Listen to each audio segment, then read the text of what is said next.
It's a great pleasure for me to be here in this beautiful country, and particularly here in Delphi, in what is a spectacular place, the home of civilization. And I think it's a very appropriate place for you to reflect on Greece and the region 2020 to 2030.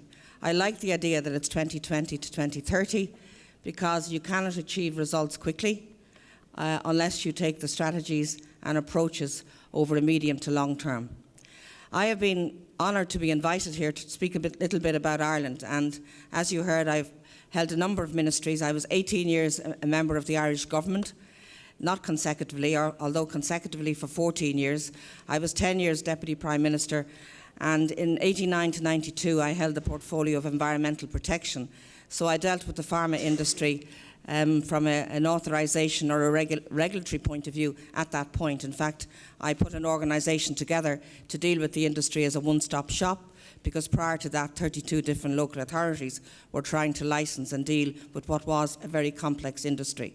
And that didn't make sense either from the industry's point of view or indeed from the country's point of view, because we weren't able to replicate the expertise that's required in 32 places. And as you heard, I've been Minister for Industry, Trade, Research and Development, and also more recently Health, which I actually volunteered and opted to go to because I like a challenge. Just to put it in perspective, in the 60s Ireland was an agricultural economy. Essentially we exported cattle on the hoof, mainly to the UK. We had very little manufacturing and virtually no services in our economy, and we had mass emigration because there weren't many opportunities. But way back then we brought in free second-level education in order to educate our population. And since then there's been a very strong emphasis in Ireland on education. And today we have taken unemployment down since the bailout from 15% to 6.5%, which is quite remarkable. And we've done that because the underlying conditions in the economy were very sound. And what were those underlying conditions? There are 4 T's and 3 E's. The 3 E's are education, English language speaking, and being in Europe. And the 4 T's are track record, talent, technology and tax. So there are the 7 levers I'm going to sort of talk about in terms of why Ireland is so successful.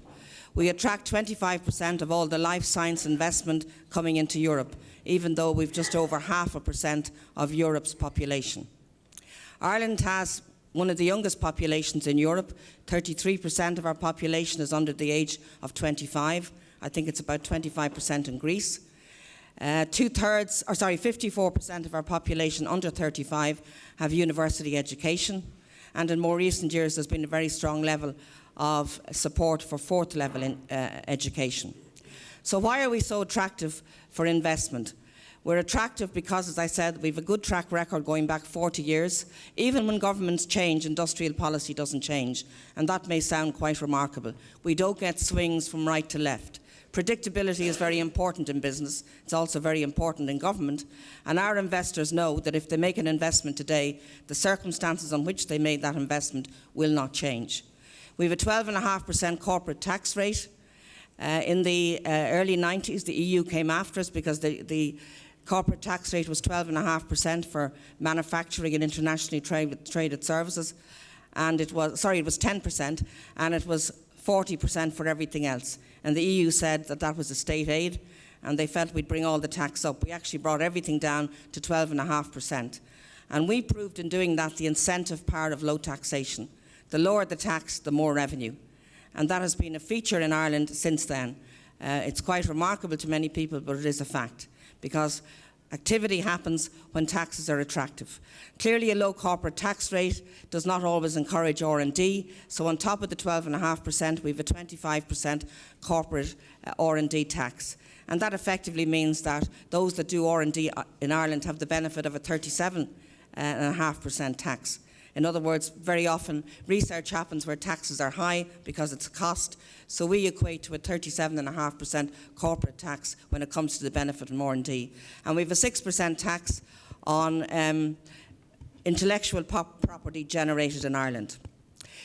You heard mention of my industry and research role. Ireland virtually had no research capacity until the late 90s. We set up a technology foresight exercise, And that showed that unless Ireland moved seriously into basic research, we weren't going to continue to be attractive either for foreign investment or our own indigenous investment. And anyone in Ireland that wanted to pursue a research career had to emigrate.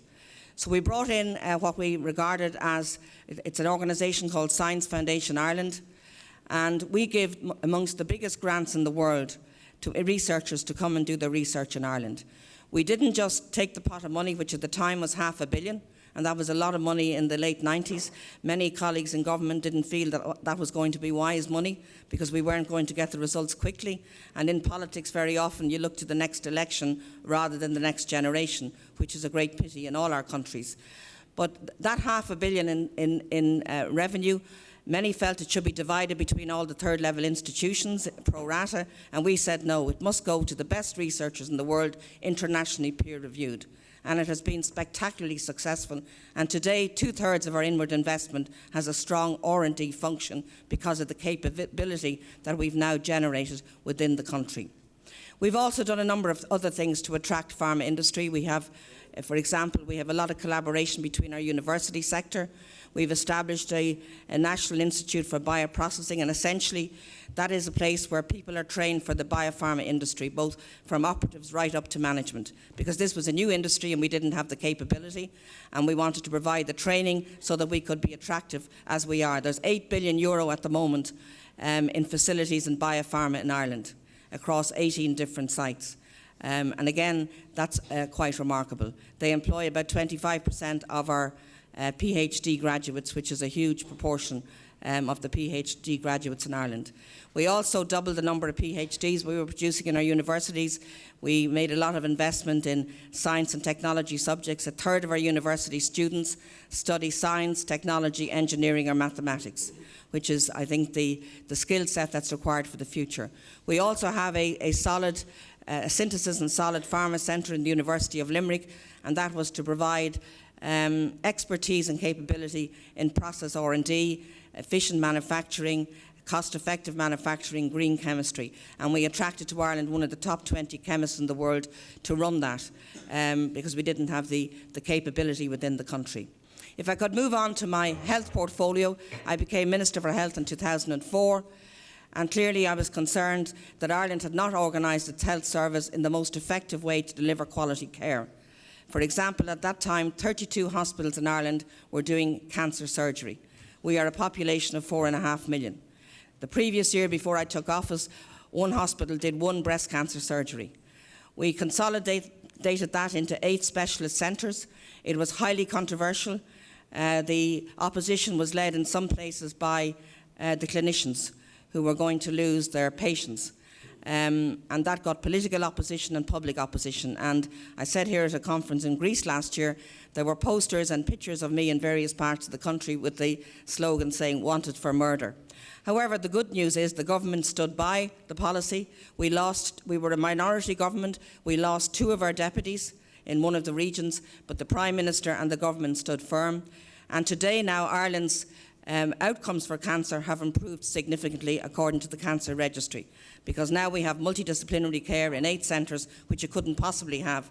You couldn't have expert clinicians in 32 centres. Their skill base couldn't be maintained with very low volumes of patients.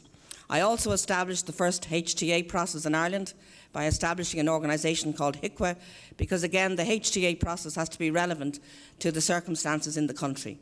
And that HTA process helps the government to be able to assess, for example, what new medicines we want to support. Ireland is a country that has 9 of the top 10 pharmaceutical companies in the world with a major manufacturing facility, and 12 of the top 15 companies in the medical device industry. So we have a big cluster in devices, diagnostics, biotech and pharma. We do pay more for pharmaceuticals.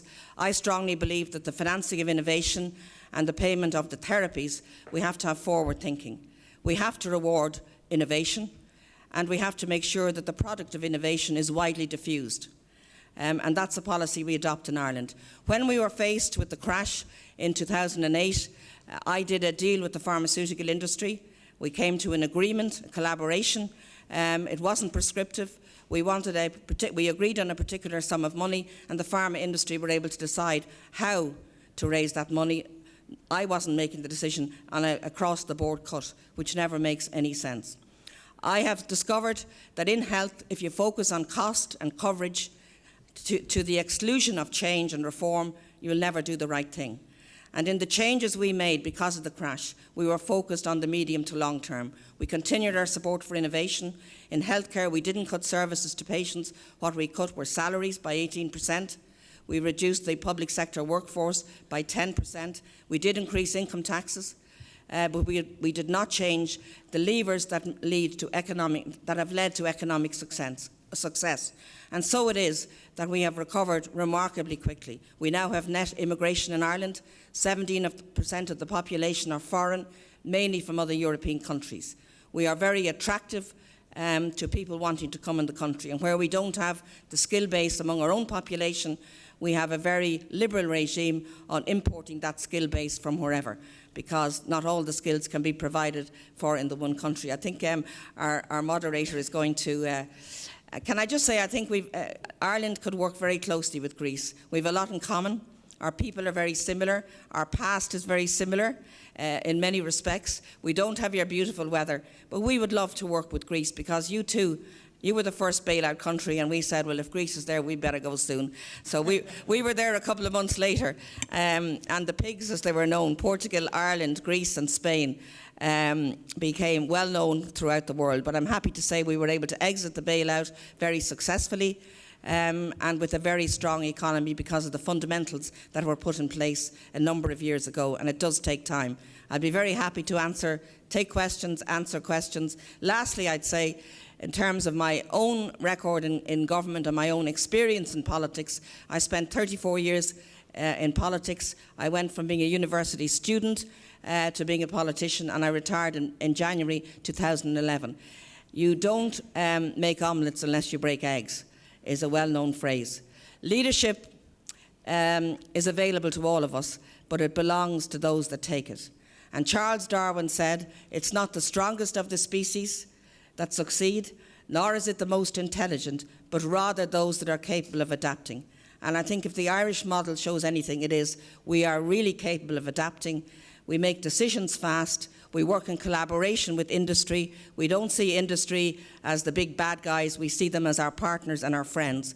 And that is incredibly important in terms of making decisions. And it has been shown by OECD and EU surveys that the fastest place you can get a company started in the world is in Ireland, actually, because we have that fast decision making.